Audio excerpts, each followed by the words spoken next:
You know, it's completely outrageous that this administration continues to tie the hands of our law enforcement. I visited the border a year ago, and CBP was begging for support. They're saying, please tell this administration that we are unable to do our jobs, that we are being overrun by the drug cartels, that we are sitting here processing paperwork instead of actually securing the border. And now here we are a year later, they want to make the problem worse. By lifting Title 42. But in addition to that, we're seeing how record levels of fentanyl are streaming over our border. It is the #1 killer of Americans 18 to 45-year-olds. We are seeing individuals from over 160 countries come through our border, including those who have even been on the terrorist watch list, those who are convicted criminals that have been previously deported. I mean, it's outrageous that this administration refuses to put the safety of the American people first. And next month, when Title 42 is lifted, the expectation is that thousands more illegal migrants will stream into this country. I mean, it almost seems like there's no end in sight. This administration clearly wants to do nothing about it. Yeah, think about how reckless this was throughout the entire course of this pandemic, that they allowed millions of people to cross our borders illegally. They flew them at the taxpayer expense all over the country. And of course, this spread various variants of COVID. So now they want to continue to put mandates and restrictions in place for the American people while lifting Title 42, which they ignored, by the way, to begin with.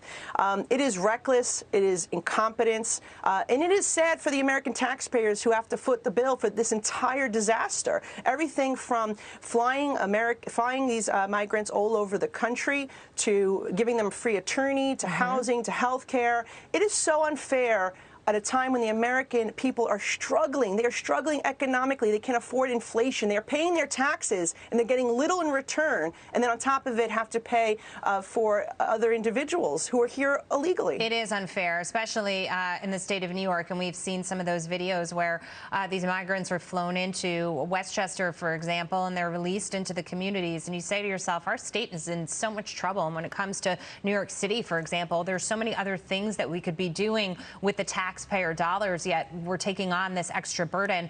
While I have you, I want to switch gears, speaking of New York City, and talk a little bit about Mayor Eric Adams, because he is blaming woke progressive policies for Democrat-run cities' soaring crime rates. Listen to this.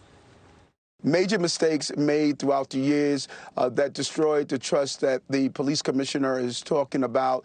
We have to rebuild that trust, but we can't rebuild that trust by allowing those who are dangerous and that have a repeated history of violence to continue to be on our streets. And some of the woke policies he's talking about, for example, here in New York City, our district attorney doesn't want to incarcerate people who commit serious crimes. Your take on this? It's just another example, as whether it's at the southern border or whether it's here in the city of New York, Democrats continue to villainize the police officers, law enforcement. They continue to tie their hands. And of course, if you have policies that say, 50% of those who are caught with an illegal firearm are released back onto the street, if you have district attorneys that say they refuse to prosecute crimes, and if you murder somebody, you won't have life without parole sentence, and if you have city council members who keep calling to defund the police, or people like Alexandria Ocasio-Cortez who fights back when you want to put police on the subway system to keep commuters safe, of course that's going to invite crime. It started with the broken windows. The mayor, de Blasio, decided to eliminate penalties for smaller crimes, and what has happened is attracted a larger criminal element. So it has made New York City a target, unfortunately. These policies that have led to, police being more reactive because they've had their hands tied. They're not proactively policing because they're not allowed to. Yeah. Hopefully, under this mayor, it's changing a bit, and we're seeing the plainclothes, not the plainclothes unit, but the anti-crime unit in full force in certain precincts. We need that throughout the entire city. But he has to, look, this idea of putting metal detectors in all our subways, I don't think that is feasible.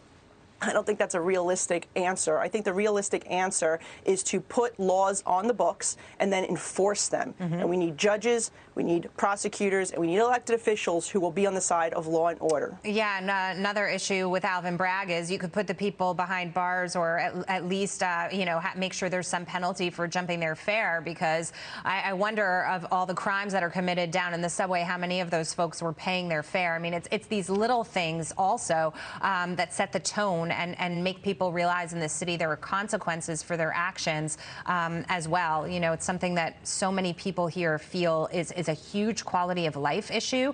Just walking around, not being able to travel safely, not feeling safe in this environment. And this is a state and city, Congresswoman, that have dealt with, so much of the exodus from the pandemic, trying to rebuild. This economy will never get on track if we don't start to make our streets safer. That's absolutely correct. People need to feel safe. They need to be safe when they're going to work, when they're traveling to school, when they're going about their daily business. And if you don't have safety, you have nothing. That's the reality. We won't be able to get this economy back on track. Businesses will continue to flee, and New Yorkers will continue to flee. New Yorkers are paying $220 billion in a budget this year for our state, double the size of Florida, when Florida has millions of more residents, and they have nothing to show for it. Quality of life is deteriorating, public safety is deteriorating, and so is our economy. So keep voting Democrat. That's what you're going to get. It is troubling. Congresswoman, good to see you this morning. Nicole Malliotakis.